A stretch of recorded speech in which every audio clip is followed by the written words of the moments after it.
don't want to make a big deal of this yet. Okay. Just in case we fall on our face. I don't want to go, hey, look what we did, look what we got, rah, rah, rah. Because we haven't tried it yet, right? Which works. Yeah, and I think you could send it in the chat of the group. Oh, okay. Send the link there. I would try that and see if they can click on it from there. Might be an easier way to do it.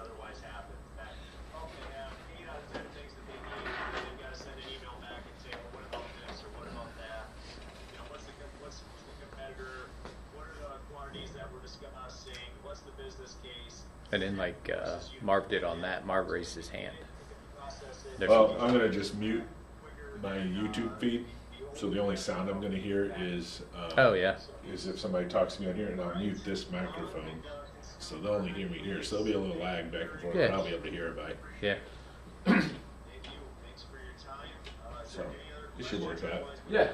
Yeah, if it's not, come in and let me know.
Alright, you guys hear me okay?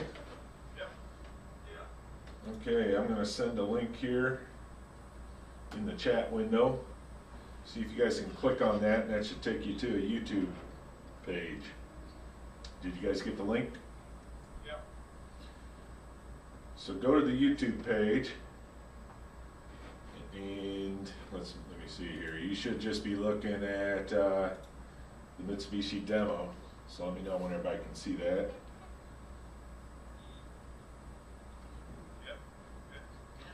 Okay, so what I'm going to do is I'm going to mute my microphone here on Teams, but there's like a 3-second lag on this YouTube video, so you'll hear me 3 minutes after I speak. So I'm killing myself here. So now you should only be hearing me on the YouTube. Is that right? Thumbs up. All right. Okay, so I can still hear you guys just fine, so that's cool. So let me maximize here.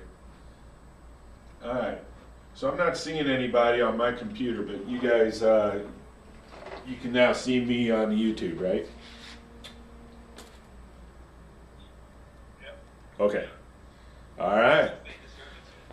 Nice to see y'all, YouTubers. Right, what? That's right. Well, I'm going to talk to you today about a Mitsubishi Demo that we put together here. Definitely at the end, if you like it, look at the link below, click it, and don't forget to subscribe. Okay, so what we've got here is our new Mitsubishi Lab Demo. It's a work in progress, so imagine, if you will, a couple things. So what I'd like to show you is the purpose of the demo, what we have going on here. What we're trying to show off, which is a lot of different things. Doesn't look like a lot on the panel, but it's a lot of different things and some pretty cool things. So with that, I'd like to start by talking about just the hardware that I have on here, and more importantly, the networks that I'm using on here to make different things talk to each other. PLCs, Servomotion Controllers, servos, remote I/O, things like that. So I've got 3 or 4 different generations of servo control networks on here that we'll talk about, remote I/O networks, the whole thing. So with that, let me think what's the best way here is probably, you don't need to keep looking at me, although why not? I'm going to get behind the camera and zoom in. You should still be able to hear me okay. And we'll talk about some of these things, and you should be able to, let me find my zoom control here. So I'm going to start off with looking over here. We'll go from left to right and talk about what we've got going on. To make it easier for you guys, I've color-coded some networks here. So we have some Mrj5 servos over here. On the green network is our latest and greatest CC-Link TSN, which stands for Time Sensitive Networking. It's 1 gigabit network, and it is the network to kind of end all networks, if you will, for controls. Everything's going on this network. We're going to be able to do full motion control with synchronized access on there. We're going to be able to talk to other things besides servos, like that VFD that I have connected up there. And because it's the green network, you can see ultimately it comes over into this high-end motion module. It's not called a motion CPU anymore. This module can go anywhere on the rack, just like a simple motion module, but this is not simple motion. This is a full motion module. So this guy is going to do some synchronized motion for us with the J5s, which we'll get into in a little bit. But this CC-Link TSN network, we can do the servos, the VFD. That's all I've got on this network at this time, but you could also do remote I/O. You can do your HMIs. You can put anything on there, really, even non-critical traffic like a printer you want to hook up or something. So the cool thing there is your machine can have one network, one trunk line that runs down the entire length of your machine. So you won't have multiple networks, just one. You can see here we're daisy chaining. You can do different configurations, daisy chaining, star, things like that. So on to the next thing we got here is the Iqr Plc. Well, actually, I don't want to pass over this guy.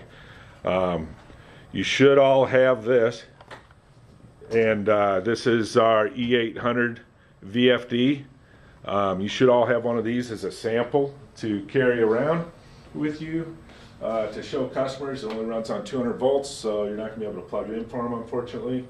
But this guy comes with built-in Ethernet, so you can see here I've got CC-Link TSN working, and you can also, you don't see on here, but this built-in as you buy it can talk, and this is big, Ethernet IP, which is the Rockwell network that everybody's always asking for. So Ethernet IP, if you got a customer that needs that, there you go. They can talk to it with their Rockwell, no problem. We could also talk CC-Link IE Field Basic, which is another network we'll talk about in a little bit. But that IE Field Basic network comes built into all our PLCs now. And it can talk Modbus TCP. So pretty cool little VFD. That goes up to 20 horsepower.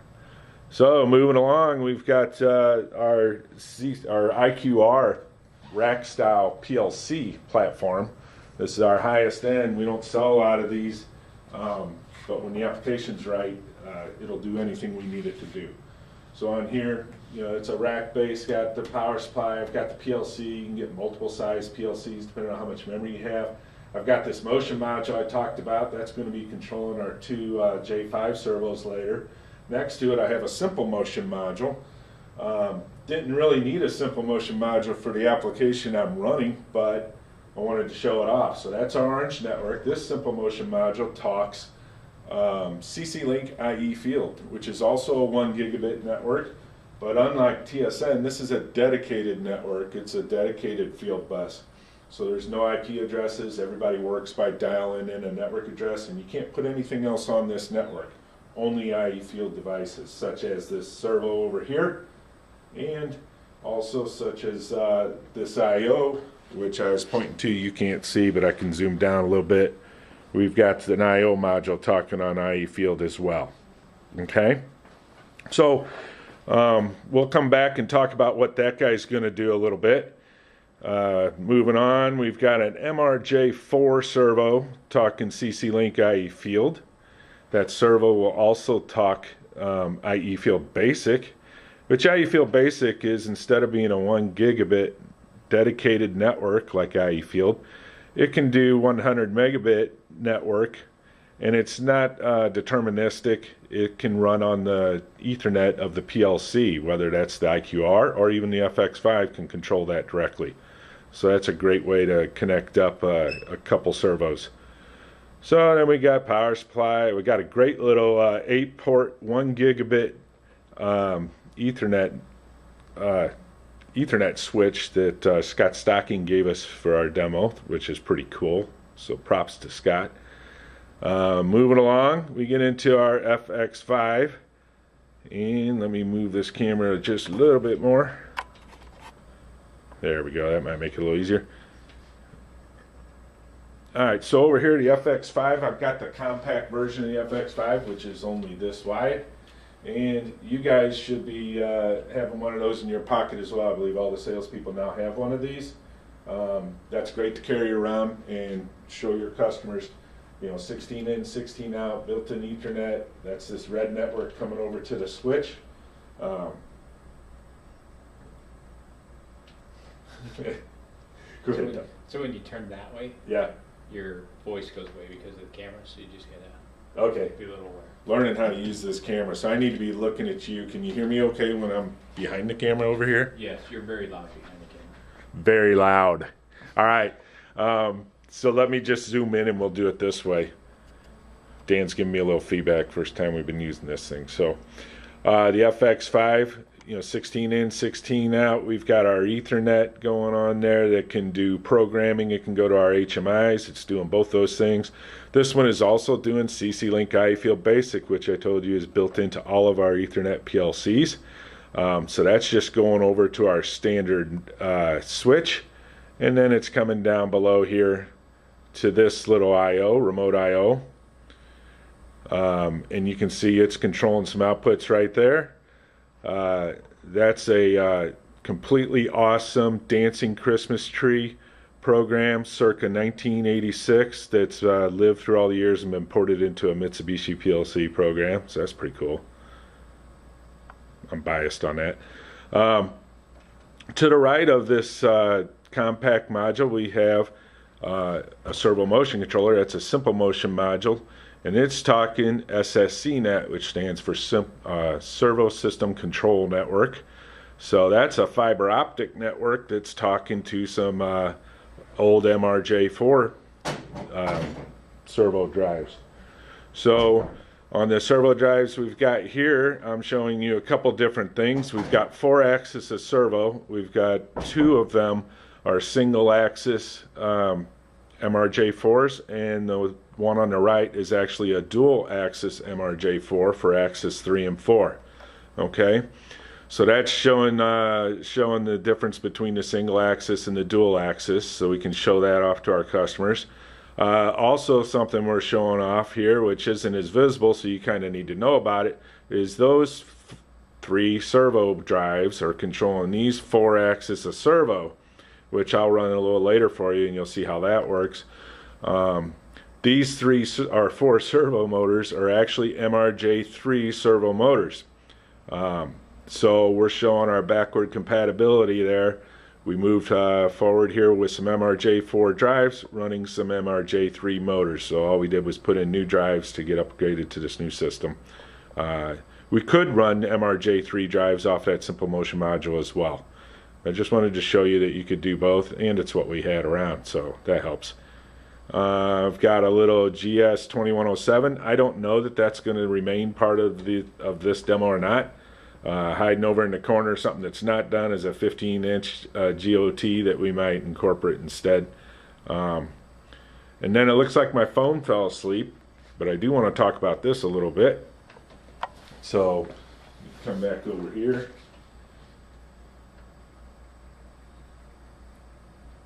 So I'm going to set it down. Whoops. Of course, Mitsubishi is protecting us all and has decided to log me out. So, but it looks like the screen is still there. So let me zoom in on my phone screen here so you can see what we got going. So on this demo, I have a Wi-Fi access point that anybody with a phone can log into. It's Mitsubishi Lab Demo, passwords 1 2 3 4 5 6 7 8. And then you go to, I don't have it on here yet, but I'll have a QR code that you can scan, and it'll take you straight into the web portal of your FX5 PLC. Okay, so on there, here you're looking at on my phone, this particular screen I'm on right now is a status screen of the PLC. Gives the serial number, the firmware version, tells you everything's going great. So this is useful for pretty much what I'm showing you here. You can also get in and look at some data screens to monitor some data.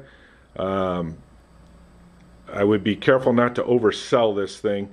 Tim Calhorn will push this and tell you to that it's a great replacement for a GOT to get your costs down. And while that's true to get your costs down, I don't think too many customers will be happy with it. The fastest you can get an update on the screen is 1 second, which is pretty slow. And if you got anything else going on, like I've got these I/O over here that are running that I showed you, running on CC-Link iField Basic, that's coming out of that same Ethernet port of the FX5.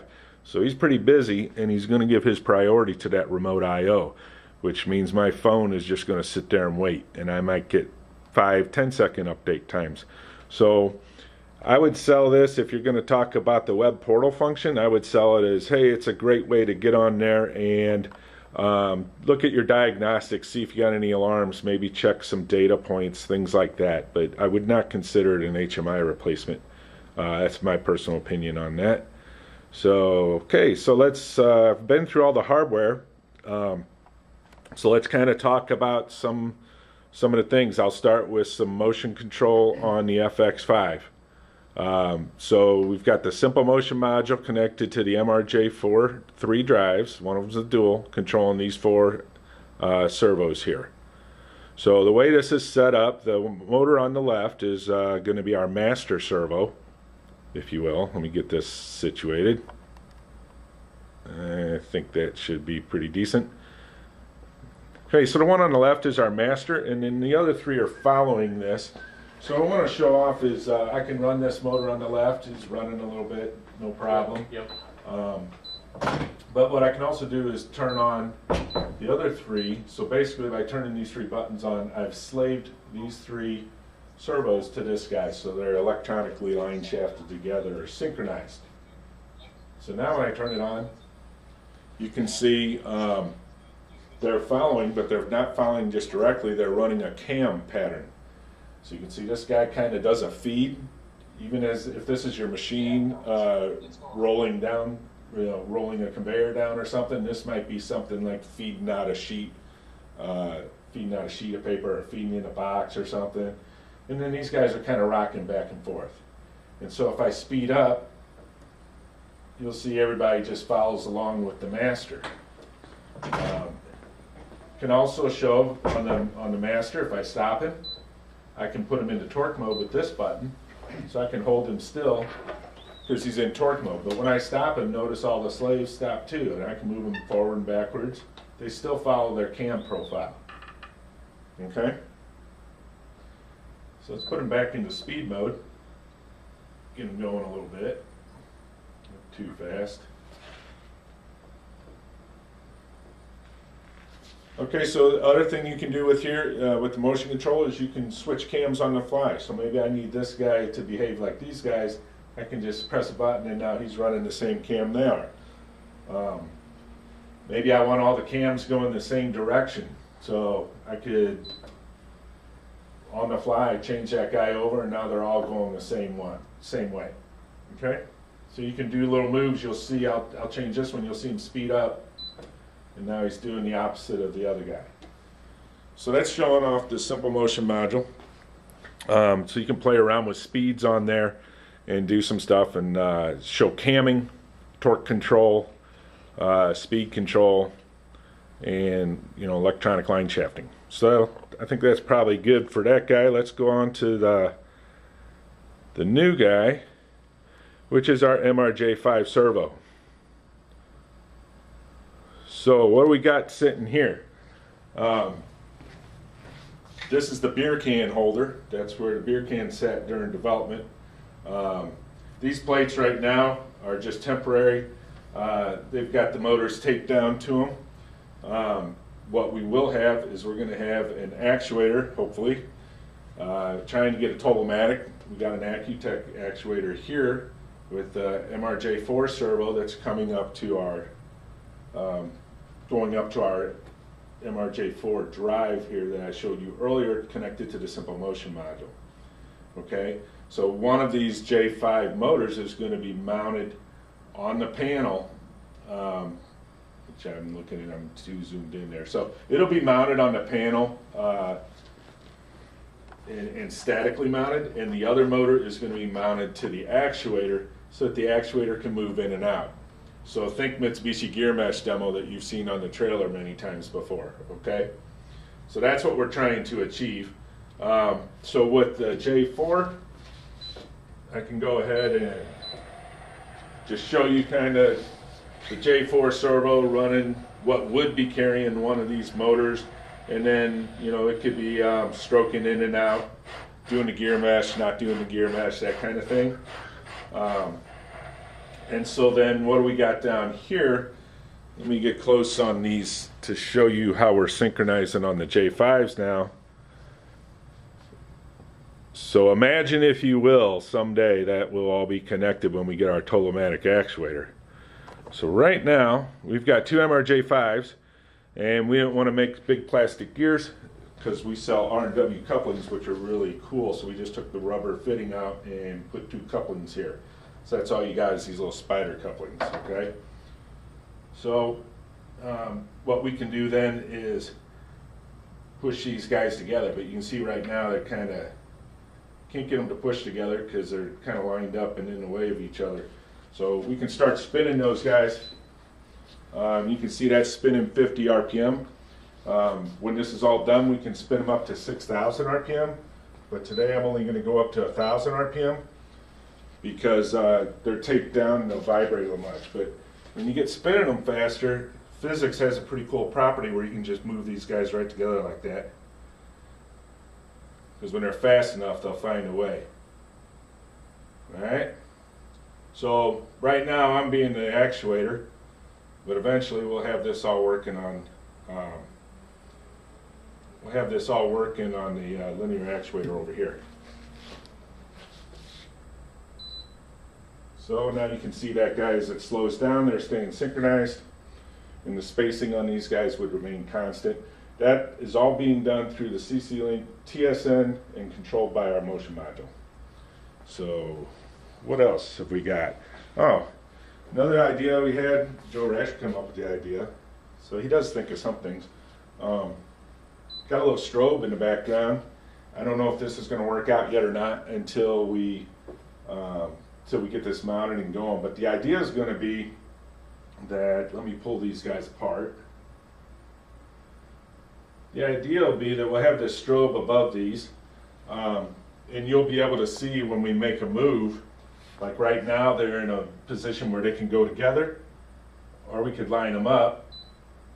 Now they're lined up again. So you'll be able to see that while they're spinning 6,000 RPM with the strobe, you'll be able to see that motion.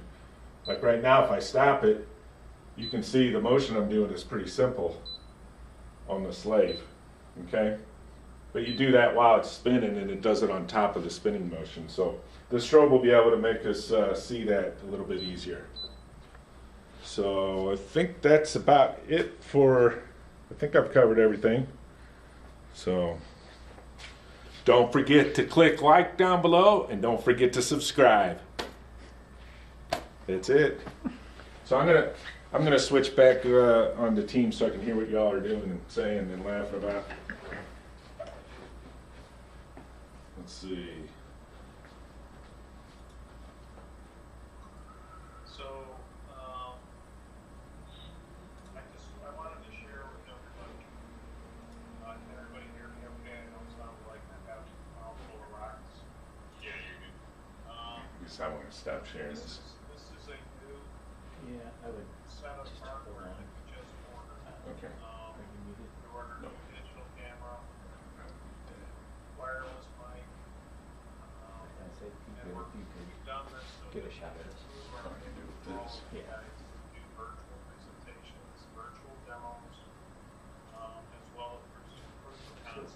we record the full thing, so when you end it, you should be able to save it. A lot of detail, and it's, you know, it's a result of last year of COVID and having to find new ways to engage with customers.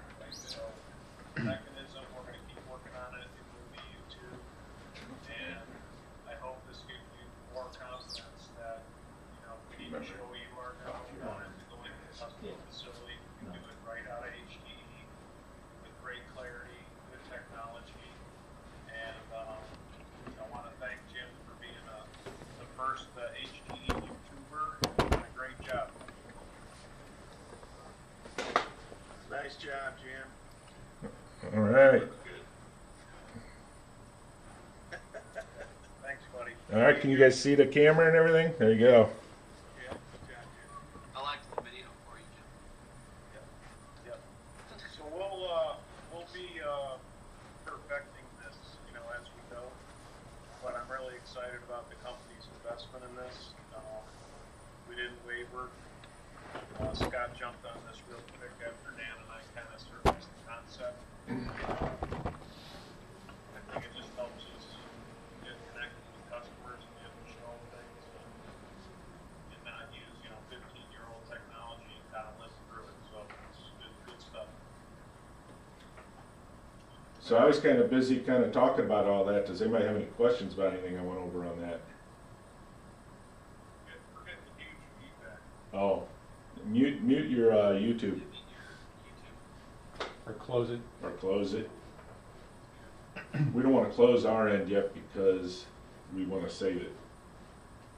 Is that our live channel? Will that link be for every presentation, or is there a different link? Is that link going to serve for all the presentations? Scott thinks the link will be the same, but I think from what I saw this morning, that link will change. But the instructions are incredibly simple.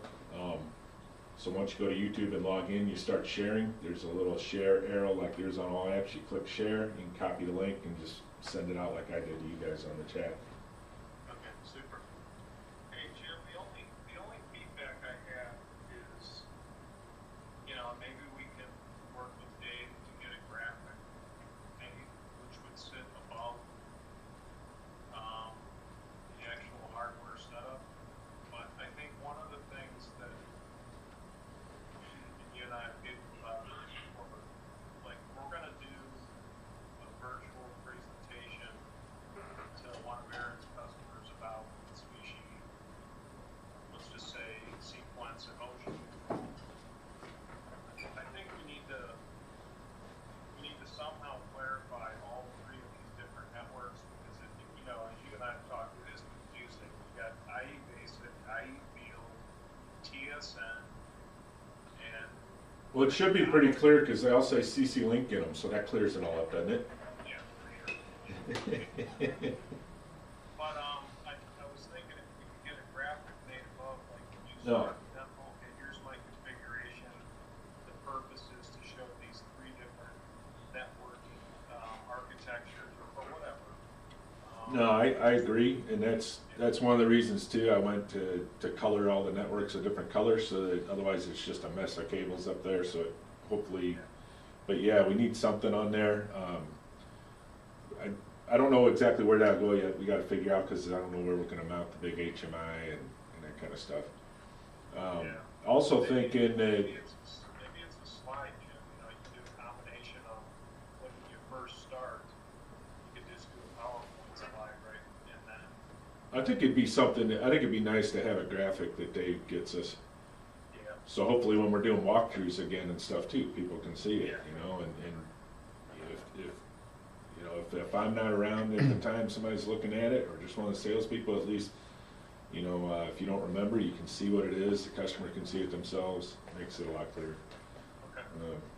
You can do whatever you zoomed in on the HMI on your phone. It was really clear. So maybe you can put like a page with the different network definitions on the HMI. Zoom in on that as you describe. Yeah, that'd be pretty cool. When I'm running that CC Link IE Field Basic on the remote I/O, it pretty much kills that web serving function. But But I don't know, I think a lot of you have probably heard that with Tim wanting to really push, hey, we could really just use the they can use their phone, we don't need to sell them an HMI, and I'm telling you, even when it's running at its best, nobody's gonna want that for an HMI. It doesn't perform well enough for an HMI. It's not made for that, so. Jim, when you go to try to do that strobe, Yeah. it's gonna be some hassle. You're probably gonna need to get one of the lights like we use at Mark Andy. That one that you've got there isn't gonna strobe fast enough.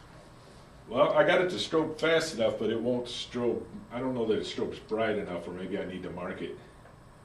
No, it's the reason it's not strobing bright enough is it's running out of juice. So that one we got from Mark Andy was designed to do That I believe. I mean, because it'll do it fast enough, but I don't think it's illuminating bright enough because it's not on. It doesn't hit it with a strong enough light when it's only on for 1 millisecond. It'll dim out the faster you get it. Right, yeah, I've noticed that. And if I slow it down, then it's not really a strobe. Because then you're getting if you hold it on for 5 or 10 milliseconds, it's not really strobing. So yeah, I might work with you on that and get something else. That was something that Joe talked about, and we have one laying around, so I tried it, but it's been less than impressive with, I can tell when I hold it really close that it's doing it, but I want something that's obvious so they can see, stop motion kind of stuff. See exactly what's doing. We've got a spare one of those lights, so we've got one laying around we can use. Okay. Try it out when you test the Mark Andy with the data logic. You'll have it all there. There you go. Yeah, we need to use that light for that. Yeah. How fast does that one have to trigger? Do you remember? For data logic? Fast. You sound like a customer, Marvin. Alright, I do the math. I think it's freaky fast. Freaky fast. Jimmy John's fast. Yeah. So, But the other thing we want to do, like robot guys, right? Instead of creating what we've traditionally done, where we do a video, right? They've done the video with this 1975 unit. We want to encourage all of you to let's do a video presentation live of what we did, right?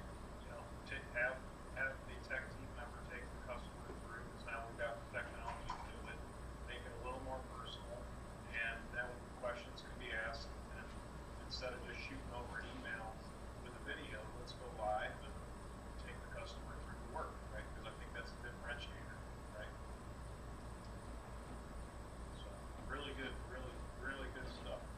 Love it. All right. all right. Anything else? That's all I got. All right. Thanks. Have a good weekend, everybody. Yeah, you too. All right. See you guys.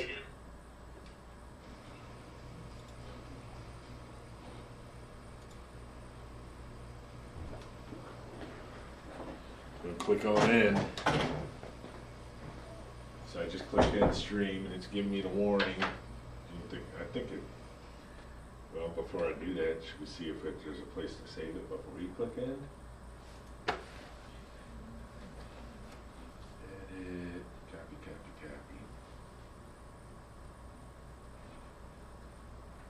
Enable DVR. That was the setting. I don't know how he got here. Oh, was Scott telling you some stuff or something? Yeah, so I was going back and forth with him, and I team viewed you, so he got online, and I was running back and forth, and I didn't see how he got here. Okay. He said it was already enabled though, so it was really cool. It's really clear. So should I It's, just of course, click on still stream long, and too. see if it says Yeah. save? So the only thing, my other feedback, which I didn't want to